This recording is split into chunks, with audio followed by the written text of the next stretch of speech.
Y ahora hago la siguiente pregunta y le pido a Cristina que se abstenga. Y ¿recuerdan ustedes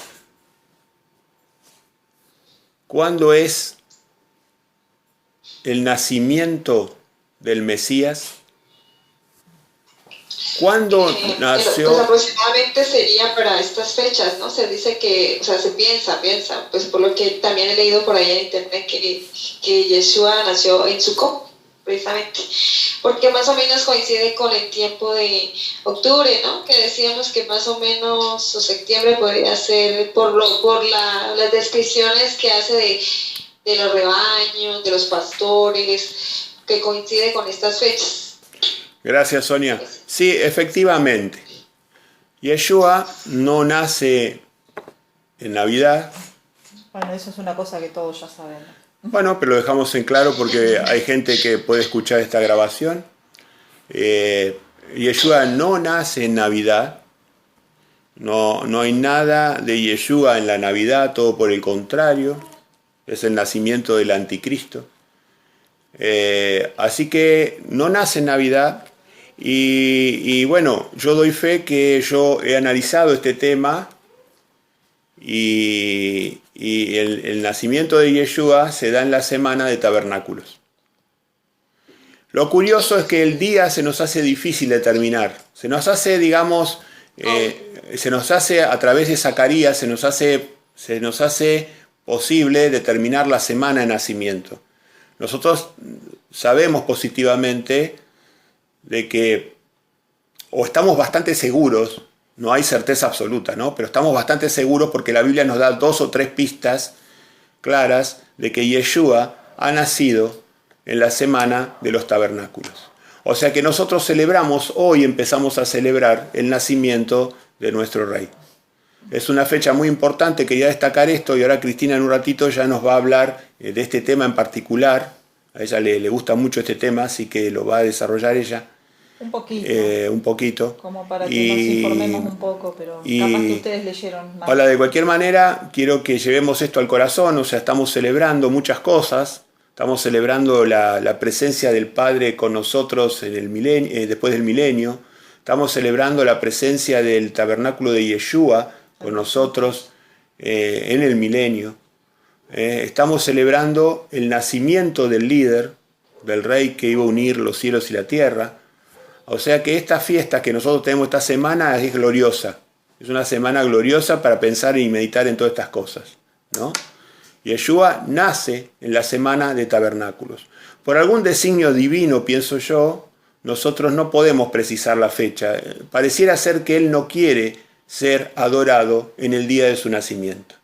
Porque no podemos determinar con certeza, casi ninguna persona se anima, después de lo análisis, a decir es en el tercer día de la fiesta de tabernáculo.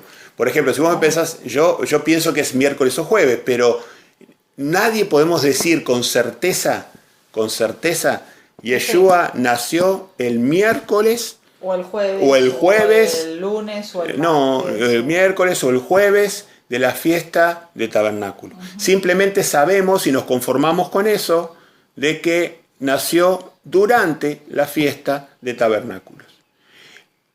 Supongo que no podemos saber el día porque Él no quiere ser adorado en el día de su nacimiento. Porque Él quiere ser adorado en el día de su muerte. Él quiere ser recordado en el día de su muerte. No obstante eso, nosotros tenemos una razón de felicidad porque los pastores en Belén estaban contentos con la llegada. José, María estaban contentos con la llegada. Los ángeles estaban contentos con la llegada del Mesías. Entonces nosotros en esta semana vamos a estar contentos con la llegada del Mesías.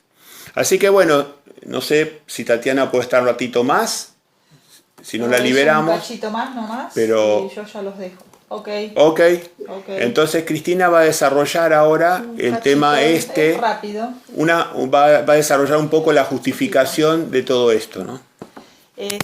Bueno, como recién decíamos, que Jesús no nació el 25 de diciembre, eso ya lo sabemos, que es el día de las Saturnalias romanas, que fue establecido allá en el 350, lo sugirió primero el Papa Julio I, que propuso esa fecha, y después que era el día de la natividad del Sol Invictus, y después lo oficializó el Papa Liberio en el año 364 después de Jesús, así que es una fecha que nosotros, bueno, podemos indagar por nuestra cuenta y hay evidencia suficiente para saber de qué se trata esa fecha del 25 de diciembre.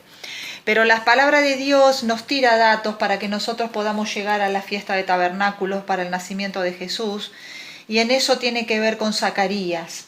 Yo los invito a que leamos en Lucas capítulo 1, el verso 5, vamos a leer un poquito eso, el verso 5 y después del 8 al 9.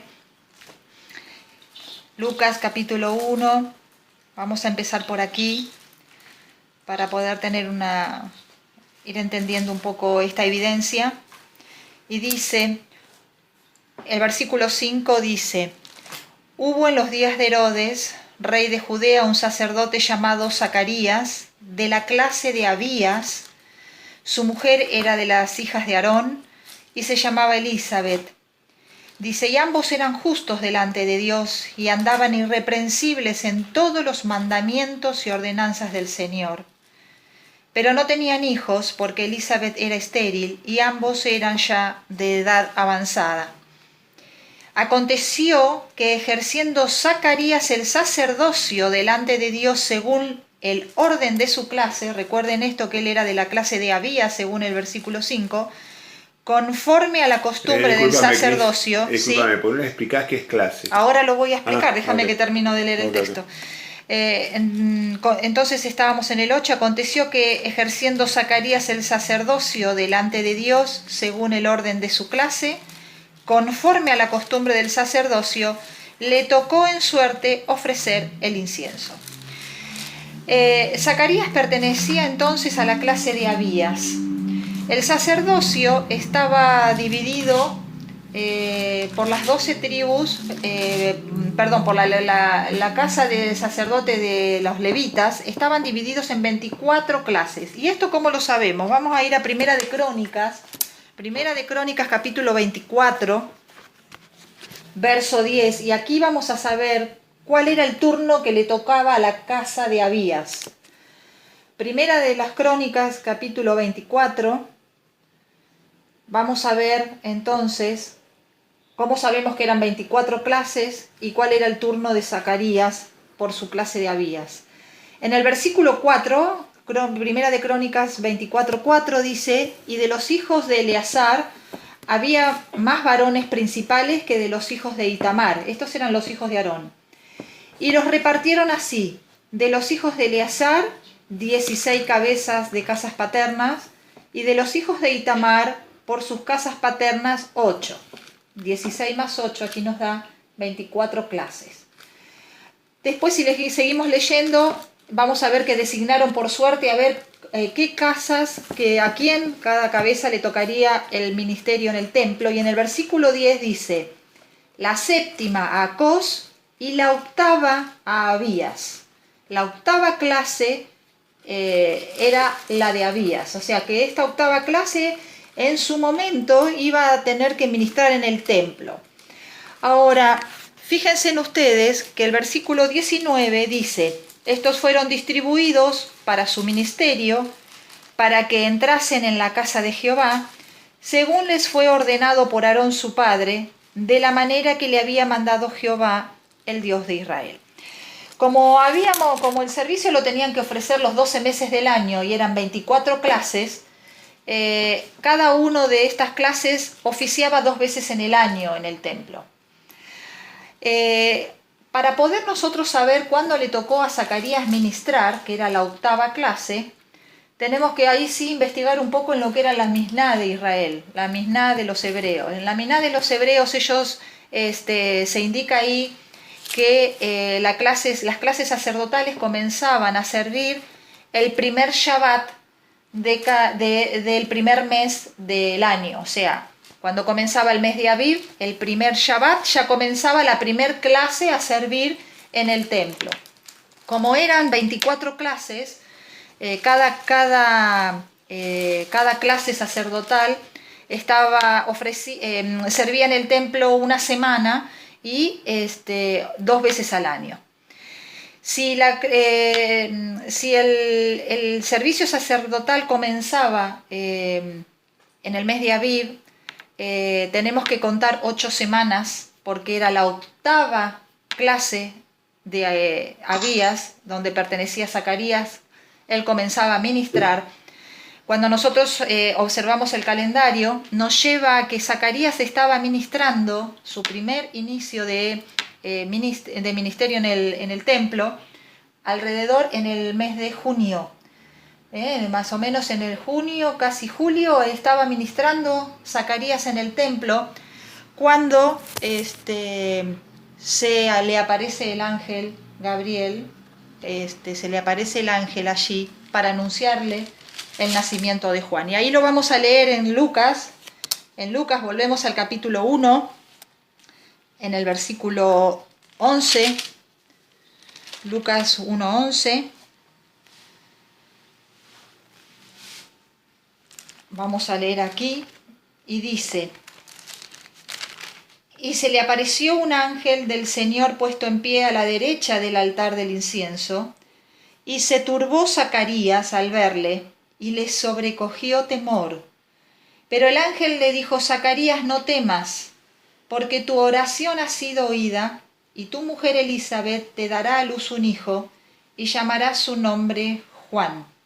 Y el versículo 17 dice: y él irá delante de él con el espíritu y el poder de Elías, para hacer volver los corazones de los padres a los hijos, y de los rebeldes a la prudencia de los justos, para preparar al Señor un pueblo bien dispuesto. Así que, como yo les comentaba recién, Zacarías estaba ministrando en el templo, en lo que se cree que fue en el mes de junio aproximadamente, y le dice que iba a tener un hijo, que Elizabeth iba a dar a luz. Así que imaginamos que después de esa semana de estar él ministrando en el templo, seguramente volvió a su casa y se produjo la concesión, que Elizabeth concibiera a Juan el Bautista. Se estima entonces que Elizabeth estaba de 6 meses cuando el ángel Gabriel se le aparece entonces a María para anunciarle el nacimiento del Mesías. Y esto lo vemos entonces aquí en Lucas. Vamos a ir a Lucas también, en el capítulo 1, seguimos aquí, en el verso 26, nos dice que al 6º mes el ángel Gabriel fue enviado por Dios a una ciudad de Galilea llamada Nazaret, a una virgen desposada con un varón que se llamaba José, de la casa de David, y el nombre de la virgen era María. Y el verso 31 dice: y ahora concebirás en tu vientre y darás a luz un hijo, y llamarás su nombre Jesús. Y el verso 36 nos dice: y aquí tu parienta Elizabeth, ella también ha concebido hijo en su vejez, y este es el 6º mes para ella, la que llamaban estéril. Elizabeth tenía 6 meses de embarazo cuando se le anuncia a María, ¿no es cierto?, que iba a dar a luz. Si nosotros nos imaginamos entonces que Elizabeth tenía 6 meses de embarazo y suponemos de que ella concibió entre junio y julio, estamos estipulando de que María fue anunciada alrededor de diciembre, enero, 6 meses después. Con lo cual, si nosotros sumamos 9 meses a esa fecha, llegamos al mes de septiembre, octubre, más o menos, ¿no? Ahí estamos entendiendo de que Jesús nace en fiestas de los tabernáculos. Por eso llegamos, gracias al dato de que la clase de Zacarías, que era Abías, el 8º lugar, le tocaba a él ministrar en el templo. Otro factor que tenemos que tener en cuenta es lo que nos dice Lucas 2, 8 al 11. Lucas 2, 8 al 11 nos dice que había pastores en la misma región que velaban y guardaban las vigilias de la noche sobre sus rebaños. Y aquí que se le presentó un ángel del Señor y la gloria del Señor los rodeó de resplandor y tuvieron gran temor. Pero el ángel les dijo: no temáis, porque aquí os doy nuevas de gran gozo que será para todo el pueblo, que os ha nacido hoy en la ciudad de David un Salvador que es Cristo el Señor, y esto os servirá de señal: hallaréis el niño envuelto en pañales, acostados en un pesebre. Esto nos da un indicio también que en esa época que nació Jesús, que era en época de otoño de ellos, iniciaba el otoño de ellos, los pastores estaban guardando sus rebaños, cosa que en invierno era imposible. Por eso se estima que fue en el primer inicio, en el primer turno que le tocó a Zacarías, allá por junio, la aparición del ángel anunciando estos eventos. Y nos lleva entonces a que Jesús nació en la fiesta o la época de tabernáculos. Una cosa más que sí, ¿qué querés decir, Héctor? No, quería ya el punto está establecido. No, yo tengo más para hablar, así que... Ah, sí, hay más todavía. Hay más. Bueno, entonces, quiero echar un comentario nada más. De una cosa que nos quedó colgada, que es muy importante. Si me acompañan a Nehemías, y ya le dejo la palabra a Cristina, que no se me enoje. No. Nehemías 8, 17 y 18. Nehemías 8, 17 y 18. Luis, ¿lo querés leer?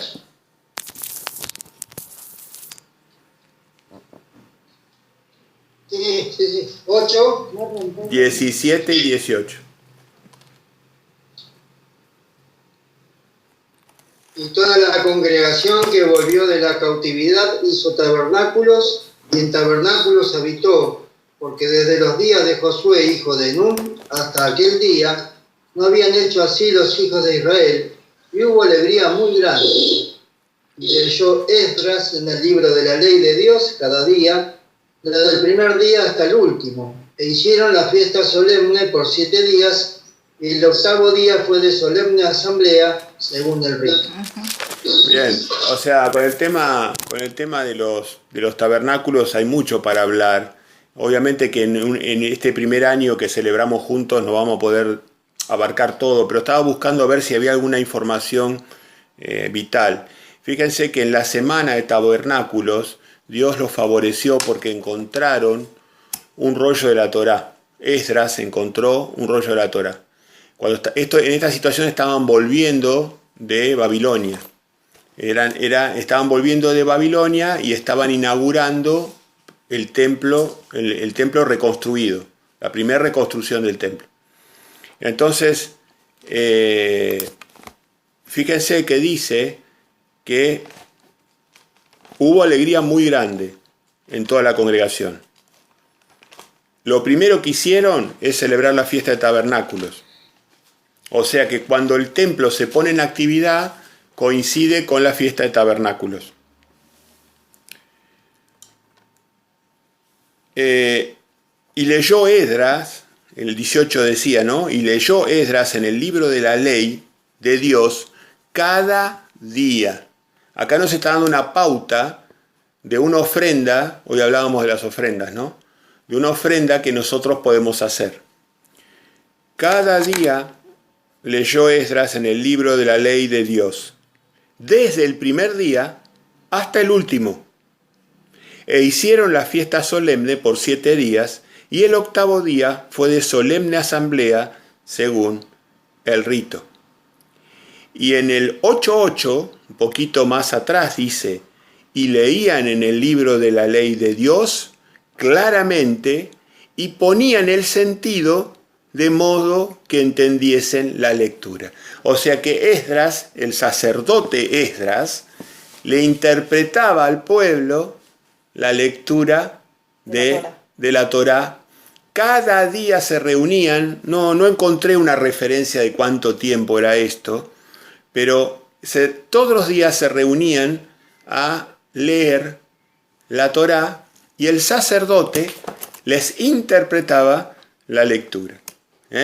Así que fíjense que acá tenemos una clara alusión a una forma de alabanza y adoración que nosotros hoy podemos sí hacer. Todos los días dedicarle una porción de lectura a la Torá, al Viejo Testamento, ¿no? A lo que estaba dentro del arca de oro. Y con respecto a lo que dice Cristina, que explicó muy bien el fundamento, tengamos presente de que Yeshua llegó en esa semana de tabernáculos desde un aspecto muy simple. Por ejemplo, desde el punto de vista simplemente de que cuando vinieron a Belén, ellos moraron en lo que a nosotros la cristiandad nos decía que era un pesebre. Bueno, ese pesebre es una azúcar en realidad, que habían armado a instancias de la fiesta del tabernáculo y que se tradujo en el cristianismo como pesebre. Era azúcar, era una azúcar de Sucot. Con respecto a lo que dice él, la palabra pesebre, la palabra pesebre se transforma se llama en griego, en el Strong 4637 y 4636, que es keno y es kenos. Se habla de una residencia temporal, de una morada en tabernáculos. Eso significa, es un símbolo de protección y de comunión. Una residencia temporal, una carpa, era una cabaña, pero en realidad lo que nosotros tenemos que entender, que Jesús no nació en un granero. Lo que le llamaban pesebre era como la cuna que nosotros decimos hoy. Era la cuna que nosotros decimos hoy. Era un lugar en donde lo pusieron a Jesús porque había nacido allí. Y las autoridades romanas aprovecharon la ocasión de la fiesta para el famoso censo, porque estaban toda la gente reuniéndose en las ciudades y saliendo afuera en las ucas para poder celebrar la fiesta de tabernáculos. Pero es impresionante, porque yo lo que logré entender de todo esto es que Jesús, como dice él, que él vino a cumplir cosas que estaban relacionadas directamente con él. En Éxodo capítulo 25:8 nos dice: y harán un santuario para mí y habitaré en medio de ellos. Jesús vino a habitar en medio de nosotros. Y lo más hermoso, busquen conmigo Isaías 7:14. Isaías 7:14, búsquenlo, es hermoso el texto que nos recuerda la importancia de que Jesús vino en época de tabernáculos. Dice: por tanto el Señor mismo os dará señal. He aquí que la Virgen concebirá y dará a luz un hijo y llamará su nombre Emmanuel. Esto significa Dios con nosotros. Nuevamente es muy simbólico que Jesús haya nacido en épocas de tabernáculo, cuando nos dice Éxodo 25: y habitaré en medio de ellos. Y Jesús habitó con nosotros en ese momento cuando Él vino en forma humana. Y nos dice Juan capítulo 1 verso 14, busquemos Juan 1:14, y nos dice allí, Juan 1:14, dice: y aquel verbo fue hecho carne y habitó entre nosotros. Ese habitó en griego justamente es lo mismo que suka en hebreo, es tabernáculo, es morada, habitó entre nosotros, dice aquí. Y vimos su gloria como la del unigénito del Padre, lleno de gracia y de verdad. Así que, hermanos, realmente Jesús nació en época de la fiesta esta hermosa del tabernáculo, haciendo cumpliendo lo que el Padre dijo que iba a habitar entre nosotros, Dios con nosotros. Y bueno, habita en nosotros en forma espiritual ahora y habitará, como dice Apocalipsis 21:3, lo que leyó Héctor hoy, que Él habitará su tabernáculo habitará con nosotros, así que tenemos un tercer cumplimiento, diríamos de alguna forma, que va a volver Jesús a habitar en medio de nosotros. Así que bueno, acá está la evidencia, espero que les haya resultado, estudienla, léanla de vuelta. Y bueno, es realmente para honrar a nuestro Salvador. Así que bueno, espero que les haya resultado fácil. Yo no sé explicar muy bien, pero... No, y le agradecemos a Cristina mucho el aporte. Y fíjense que como la posición 7 de la menorá, la posición séptima, la última posición de la menorá, representa a esta fiesta, se abren dos ramas ahí en esa posición 7. El Shabbatón de inicio y el Shabbatón final, en el octavo día. Ahí esto es una metáfora que el Padre nos quiere dar y les voy a contar las dos grandes hipótesis que hay para que ustedes vayan investigando y suscribiéndose a alguna de ellas. Las dos grandes hipótesis son: una definiría al primer Shabbatón y al último Shabbatón respectivamente como el nacimiento de Yeshua cuando viene la primera vez a la tierra de Israel, en la instancia que explicó Cristina recién, en la Sukkah, en el Sukkot, donde se aparece los ángeles y se aparece los pastores y todo ese relato bíblico. Ese podría ser la celebración del primer Shabbatón, y el último Shabbatón se correspondería con la llegada de él como rey del reino milenario en Jerusalén al Monte de los Olivos. Esa es la primera hipótesis. Entonces, Belén es el primer Shabbatón y el segundo Shabbatón sería el reino milenario en el Monte de los Olivos, en la avenida que está descrita en Zacarías. Como segundo Shabbatón celebramos o conmemoramos eso. En la segunda hipótesis hay hermanos que pensamos o que piensan que podría ser también que el primer Shabbatón estamos celebrando el comienzo del reino milenario y el segundo Shabbatón estamos celebrando el octavo famoso día, porque justo es muy singular que la Biblia menciona de un octavo día y lo distingue con claridad. El comienzo del octavo día, que es los nuevos, que serían, porque es una hipótesis, que serían los nuevos cielos y la nueva tierra. Así que bueno, estas son las dos hipótesis. Simplemente yo no voy a favorecer ninguna teoría, pero les presento. Las dos hipótesis son hermosas, las dos hipótesis clarifican que las fiestas están relacionadas con la presencia de nuestro Rey, ¿no? Así que bueno, yo por el momento no tomo posición al respecto. Lo más hermoso de todo esto es poder descubrir el significado profético tan importante para nosotros, ¿no? Porque antes no lo teníamos presente. El hecho que nos dijeran que era una sombra de cosas por venir y era dejado de costado nos parecía que era una cosa insignificante y verdaderamente tiene un valor mucho más relevante de lo que nosotros pensábamos, porque las fiestas del Padre, que son de Yeshua, es el plan de salvación de Dios. Cuando nosotros nos podemos a meditar lo que cada una de estas fiestas significan y lo que Jesús cumplió y va a cumplir, es el plan redentor del Padre, el plan de salvación de nuestro Padre.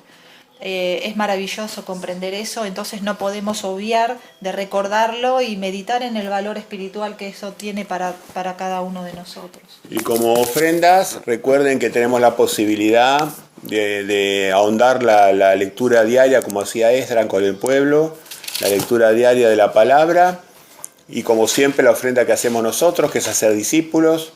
Así que bueno, obras de misericordia.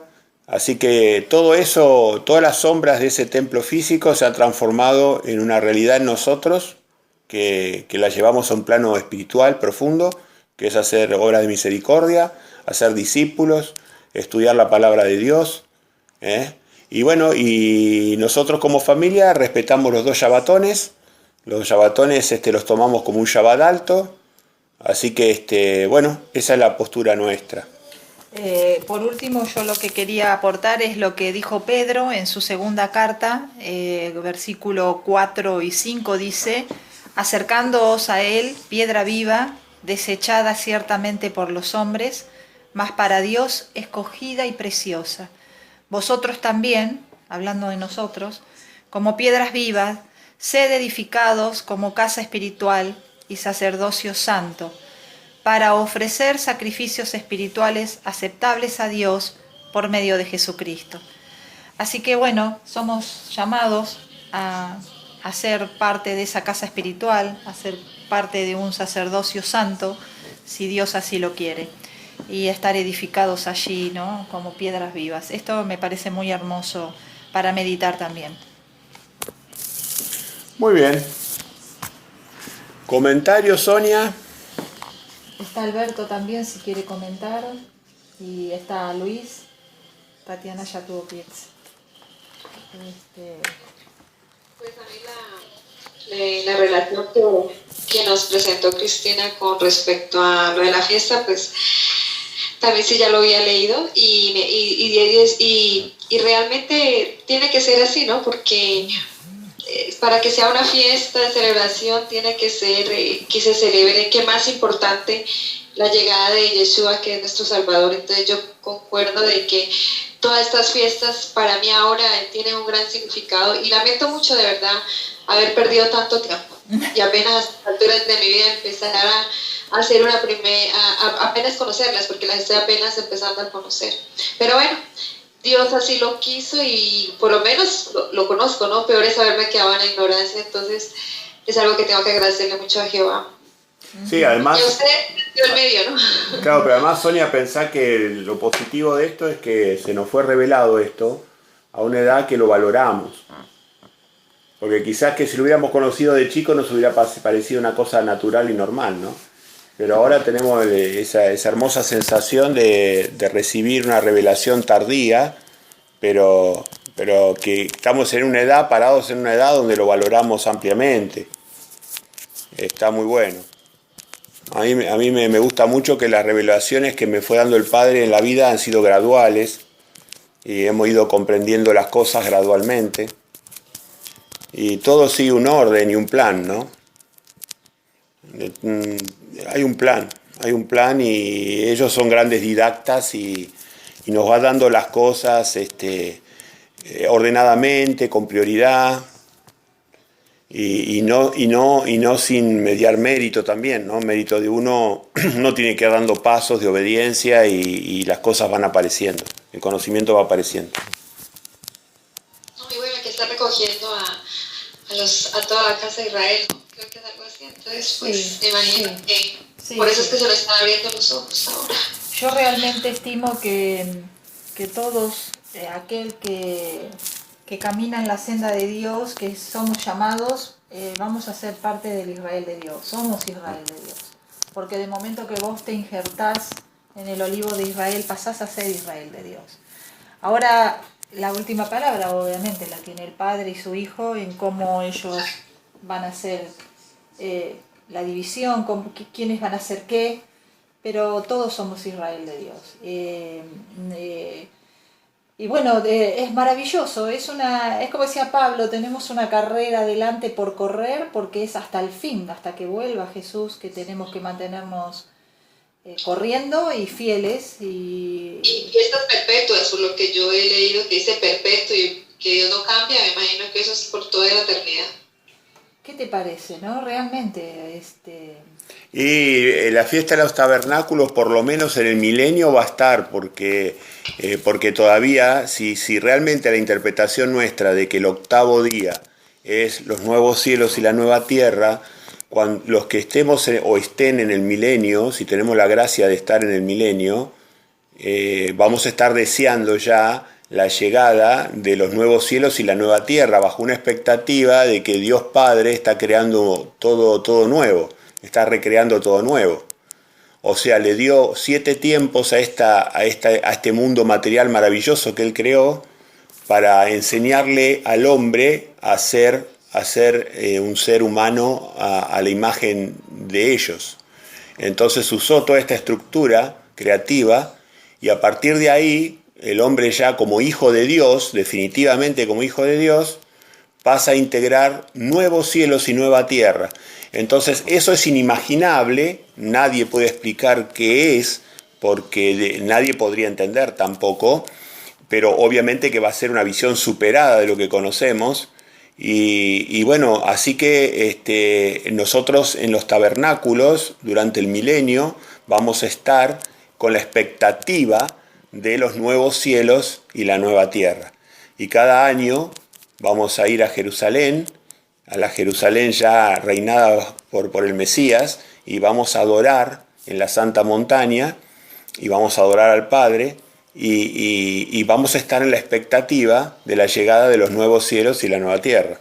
Exacto. Así que la fiesta de tabernáculos tiene un sentido, por lo menos hasta el 8º día tiene sentido, y en cuanto al Shabbat y las lunas, Isaías las ve después del milenio, las ve en los nuevos cielos y en la nueva tierra.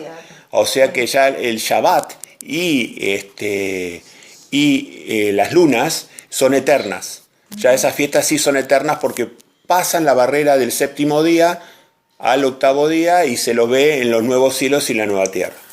Así que tabernáculos no te puedo garantizar que sean eternas, porque te digo esto por el comentario que haces vos de la eternidad de los tabernáculos.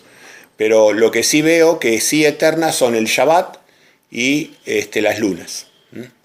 Yo escuché una cosa que me impactó, ¿no? Porque por ahí tiene razón de ser, lo comento, ¿no? Sobre la Misná hebrea que dicen ellos que ellos leían durante todo el año bíblico la Torá repartida en partes, y cuando llegaban a la fiesta de tabernáculos, en realidad era hasta la fiesta de tabernáculos. Ellos leían desde que comenzaba el año hasta la fiesta de tabernáculos repartida la Torá para completarla, la lectura. Y cuando llegaban ellos a la fiesta de tabernáculos, terminaban la lectura de la Torá en el 8º día. Y en el 7º día, al final del 7º día, y en el 8º día era comenzar de nuevo. Y comenzar de nuevo, decían ellos, era volver a Bereshit, 1:1. En el principio Dios creó los cielos y la tierra. Y estamos hablando de los cielos nuevos y la tierra nueva en el 8º milenio. Así que fíjense, ¿no? Qué simbolismo. Bueno, pero eso abonaría la teoría de que, la hipótesis de que el Shabbatón último de la fiesta de tabernáculos sería el 8º día. El 8º día. Eso iría en línea con el razonamiento eso de la es, hipótesis sí, ellos son lo que los... que es la que nosotros hemos tenido asida por más tiempo, ¿no? Sí, exactamente. La hipótesis que más tenemos asida nosotros. Uh-huh, exactamente. Así que bueno... Luis, ¿algún comentario? ¿Qué te parece? No, la ignorancia, toda la ignorancia, tanto que lo que venimos más o menos conversando, ¿no?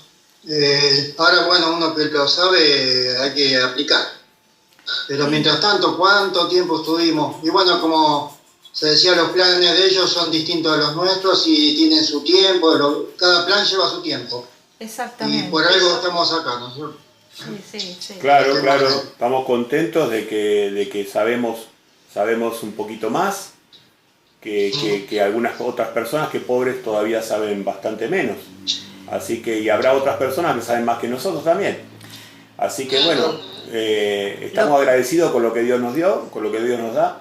Y esto es el inicio de algo que no sabemos hasta dónde vamos a llegar a entender hasta que venga Jesús, porque imagínense que nosotros estamos viviendo tiempos críticos, realmente estamos entrando a vivir los últimos minutos de este mundo de Satanás, y la verdad que yo nunca me lo hubiera imaginado. Yo, la verdad que cuando yo estaba en la otra organización, pensaba que nunca lo iba a ver, y hoy por hoy pienso que lo podemos llegar a ver esto, y estoy casi segura, no lo puedo decir con total seguridad porque nadie sabe, pero es maravilloso esto de pensar de que somos protagonistas, estamos siendo protagonistas de algo y de un tiempo que va a ser maravilloso, ¿no? Y a su vez que tenemos que tomar conciencia de lo que tenemos que atravesar.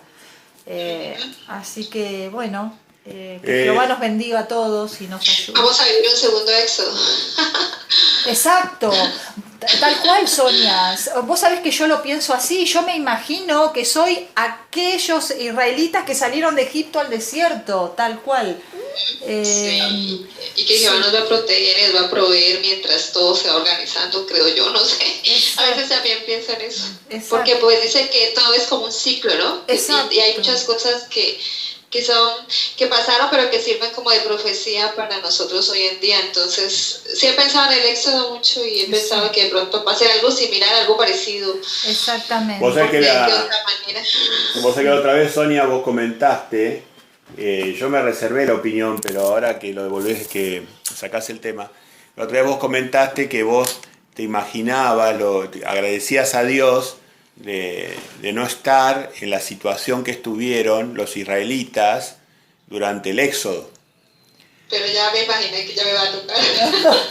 No, pero vos sabés que cuando vos decías eso, yo no me pareció un comentario que valía la pena, que valía la pena discutirlo, pero yo me quedé pensando en lo que vos dijiste y yo decía que yo me imagino todo lo contrario. Vos sabés, a mí me hubiera gustado mucho haber estado en el éxodo, mucho más que vivir ahora.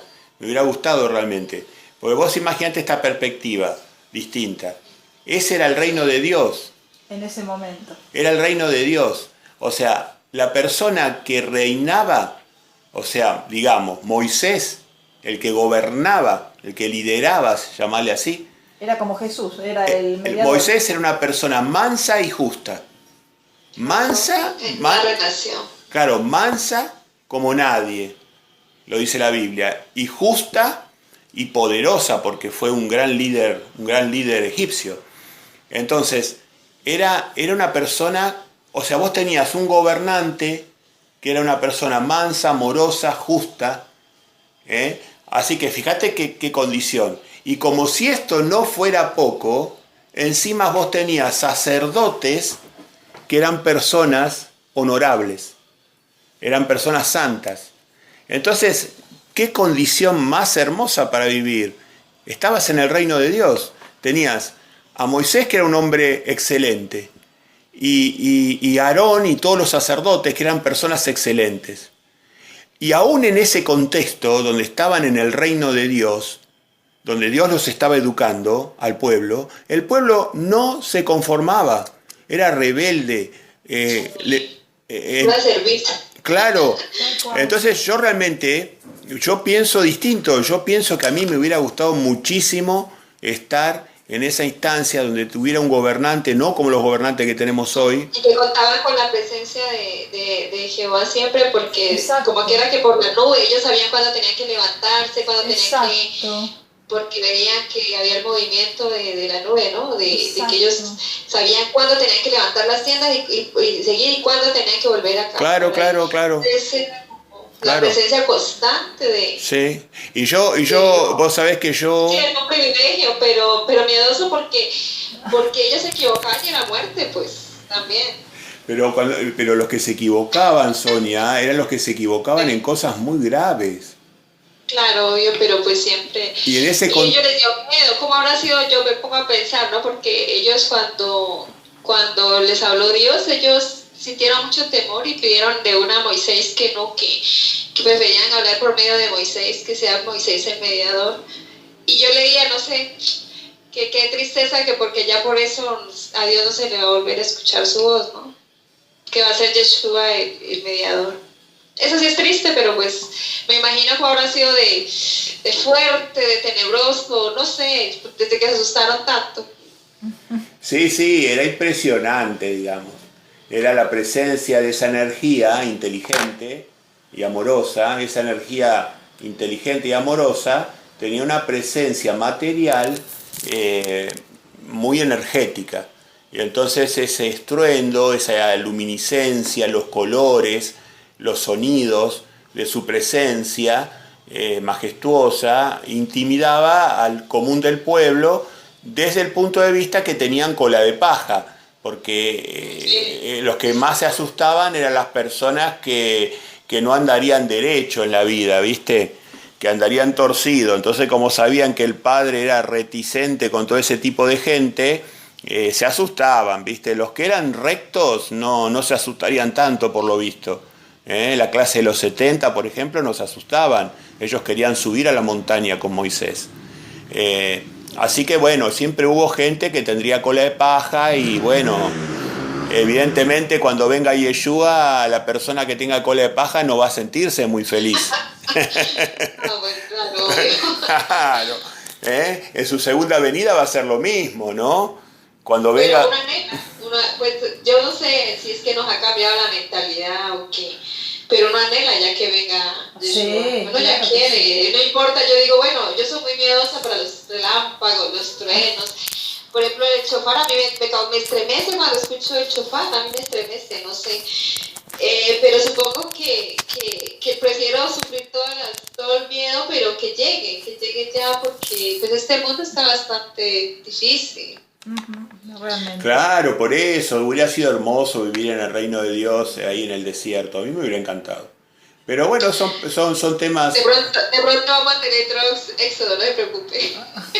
Sí, sí. Es que el Apocalipsis dice Y- que va a llevar a su mujer, la va a llevar al desierto. Inclusive vos sabés que yo fantaseo porque mi apellido paterno, Ekai, es un apellido que tiene o sea, que tiene una ascendencia. El vocablo Kai es un vocablo el mismo que Mordecai, es que Nekai, que Sekai, que todos los judíos que se ligan con esa época, con la época más antigua de Israel, con el desierto, con el éxodo.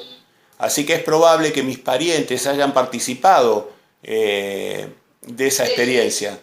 Y yo no sé si lo llevaré en los genes, pero a mí me hubiera gustado muchísimo estar ahí. Muchísimo. Me hubiera gustado con todas las dificultades y con todos los desvíos y con todas las situaciones.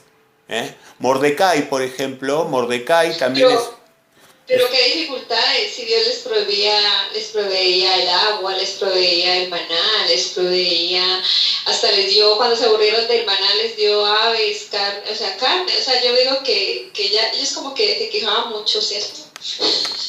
No, y además el padre no tenía la intención de llevar los 40 años. Ellos iban a estar un tiempo más breve. En realidad iban a ser 40 días. Claro, iban a estar un tiempo más breve, Iban a ¿viste? ser breve. Y lamentablemente... La rebelión les hizo pagar un día por un año, terrible fue. Claro, Perder una generación, ¿no? claro, generación. la condición del corazón del pueblo estaba muy, muy baja, ¿viste? A ver, Pues bueno, claro, porque ellos habían estado mucho tiempo en Egipto, estaban influenciados de tanta idolatría, de tantas costumbres, creencias. Yo Vaya creo a que saber, sí. sí, eso sí. tenía que ver. Sí, el padre le llevó mucho tiempo, le llevó mucho tiempo. Y encima la mala racha, viste, que justo Aarón mete la pata, Aarón comete un error muy grave. Hubo varios contextos que bueno, alteraron el plan divino, viste. El tema de Aarón fue muy grave. El tema de Aarón, o sea, el pecado de Aarón fue muy grave. Dejarse llevar por el pueblo. Es más, Moisés se cargó el pueblo al hombro. Moisés se cargó el pueblo al hombro porque Jehová quería destruir a todo el pueblo. Sí, Porque el pecado de Aarón fue muy, muy grave. Y bueno, así que bueno, a los tumbos y a los golpes, pero bueno, llegaron, cruzaron el Jordán y llegaron al otro lado, ¿no? Llegaron al otro lado. Sí, tal cual. Y bueno, una de las cosas que yo también he aprendido, y fíjate que ellos comenzaron a celebrar todas las fiestas, aquellas que tenían que ver con las ofrendas de los granos, cuando llegaron a la tierra prometida. La de pan y sin levadura, la de Pascua, sí la celebraban, yo entiendo, en el desierto, pero el resto las empezaron a celebrar en Israel cuando llegaron a su tierra prometida, porque tenían que llevar los frutos de la tierra y en el desierto no tenían frutos ellos. Así que es muy interesante estudiar todo esto, cómo se comportaron y todo el simbolismo que hay detrás de las fiestas del Padre. Bueno, Así que y bueno. ahora ya un cachito antes de cerrar, quería llevar este plano a siempre un mensaje práctico, llevarlo a un mensaje práctico. Y bueno, estamos trabajando este último tiempo el mensaje de Yeshua, que durante esta semana estaría bueno reflexionarlo, ¿no?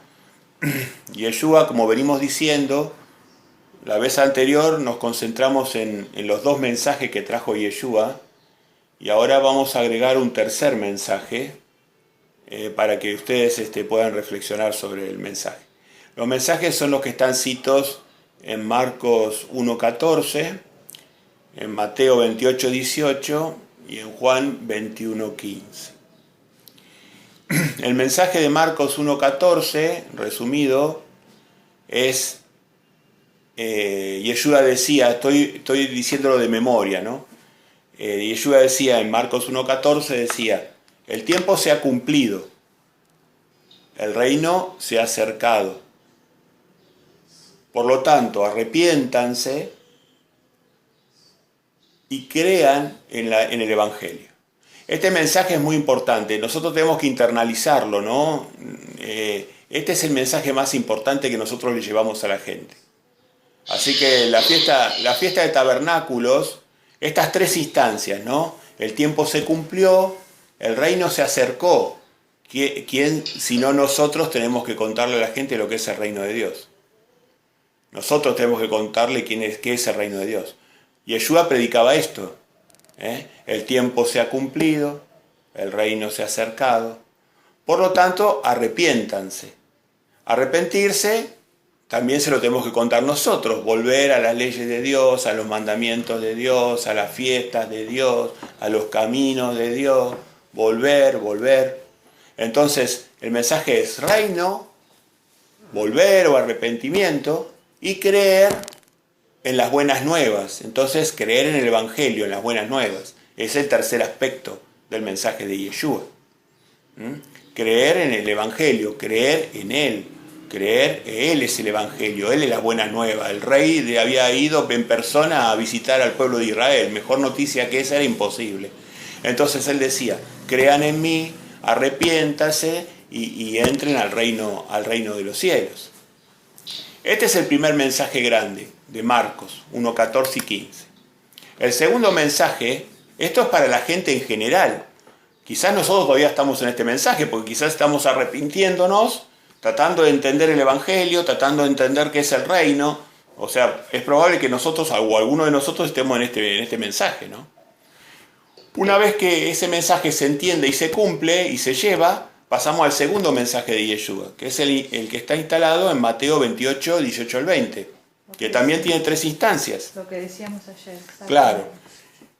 Voy reforzando ese mensaje. Entonces es, vayan y hagan discípulos. Es el mensaje para ya sus siervos, los que ya pasaron por la etapa de Marcos 1.14. Los que ya pasaron por la etapa del reino, arrepentimiento y de creer en Él como Rey del reino y el Evangelio. Entonces, la segunda etapa, Mateo 28 y 18, el segundo mensaje para sus discípulos es ya hacer discípulos, bautizarlos y enseñarles los mandamientos. Todo lo que yo he mandado. Este es el segundo mensaje, ya orientado a sus discípulos. El segundo mensaje ya es orientado a sus discípulos. Y el tercer mensaje, el tercer nivel de mensaje, es el que le da Yeshua a la clase de Pedro. La clase de Pedro es la clase de los pastores apacentadores, ¿no? No los que hacen discípulos, sino los pastores apacentadores. Entonces, la clase de Pedro, ¿qué se le dice en la clase de Pedro? A los de la clase de Pedro, en Juan 21, 15 al 17, si mal no recuerdo, Juan 21, 15 al 17, se le está diciendo, Jesús dice que tenemos que apacentar a las ovejas, tenemos que pastorear a las ovejas y tenemos que apacentarlo. Y lo dice en ese orden, que es muy importante entenderlo. Dice tres aspectos también, él siempre da sus mensajes en tres aspectos. Es increíble porque eso tiene una explicación en la numerología de él. Pero ahí marca 3 aspectos a la clase de Pedro. Apacienten las ovejas, o sea, primero apacienten, después dice, pastoreen, pastoreen, sí, gracias. Pastoreen después, ¿no? Pastorea mis ovejas, Pedro. Y Pedro ya se empieza a preocupar porque ya le empieza a repetir algunas estructuras y entonces después le cierra el discurso con la palabra apacienten. De nuevo le apacienten de nuevo, ¿no? Entonces fíjate que eso es una estructura, es un mensaje en código para los de la clase de Pedro. Porque ahí el mensaje para los de la clase de Pedro es, primero tienen que llenar a las ovejas de paz. Después las tienen que corregir, las tienen que pastorear. Las tienen que corregir. Y cerrar la corrección dando paz de nuevo. Por eso hace como un sandwichito y dice, apacienten, pastoreen, apacienten. Es una estrategia de gestión humana. Entonces vos primero entrás apacentando. Después terminás corrigiendo y seguís corrigiendo y después terminás volviendo a la paz al rebaño. Una vez que la corrección entró, tenés que volver a la paz, que no haya sentimientos de culpa o que no haya enojos o que no haya disturbios. Entonces, bueno, esto quería llamar a la reflexión de estos 3 mensajes que tienen 3 componentes. Y después la reflexión final que nos da Yeshua después de los 3 mensajes, y yo estoy con ustedes, o con vosotros, dice en realidad, todos los días hasta el fin del mundo. Así que tenemos 3 mensajes claros para las nuevas ovejas, para los siervos y para los de la clase de Pedro. 3 mensajes. Así que esto es muy, pero muy, pero muy importante. 3 veces importante. Sí. Esto es muy importante. Los 9 mensajes estructurados de A3 que dio Yeshua. Okay. Los nuevos mensajes. Así que bueno, eso hay que internalizarlo en el corazón porque eso hasta el último día, hasta el fin del mundo vamos a estar con esto.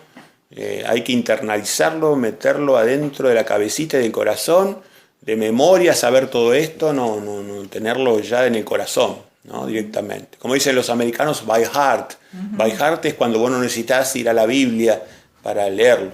Lo podés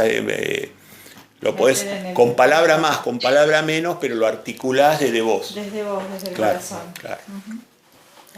Así que bueno, queridos hermanos, estamos cerrando ya es casi las 7 de la tarde acá en nuestro lugar y ya el sol se está poniendo, así que estamos entrando en el Shabbatón de Tabernáculos, así que bueno, muy felices de haber considerado con ustedes toda esta hermosura. El tema no es exhaustivo, no pudimos abarcar todos los aspectos, pero bueno, por lo menos tenemos algunos aspectos que hemos recordado juntos y pienso que eso va a ser de regocijo. Muchas gracias. No, gracias a vos. Bueno, vamos a cerrar entonces con una oración. Voy a hacer la oración en este momento.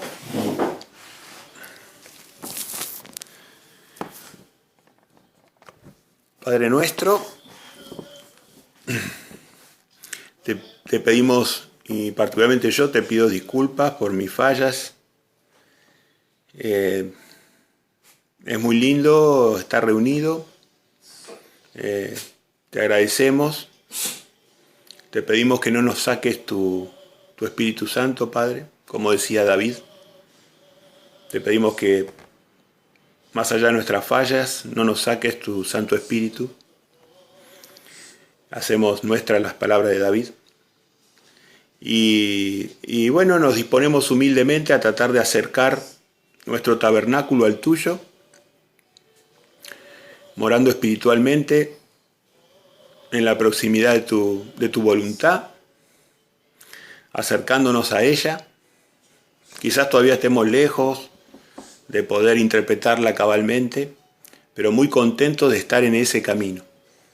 Estamos en un camino quizás todavía lejos de tu voluntad, pero vamos con paso firme, vamos hacia adelante en ese camino. Ahora que lo encontramos, no queremos salirnos de él. Así que bueno, te agradecemos la oportunidad esta, la celebración, te honramos, te adoramos, te debemos la vida, te debemos todo. Nosotros somos porque vos sos, y nosotros somos porque vos quisiste compartir con nosotros tu vida. Así que bueno, te debemos todo, te agradecemos todo, en el nombre de tu Hijo amado, Yeshua. Amén. Amén. Amén. Así que bueno, ahora podemos relajarnos un poquito y es un placer. La verdad que la palabra de Dios es un placer. No sé, para compartir hay tanta cosa para hablar, mirá que uno se llena de todo esto. Para mí es hermoso.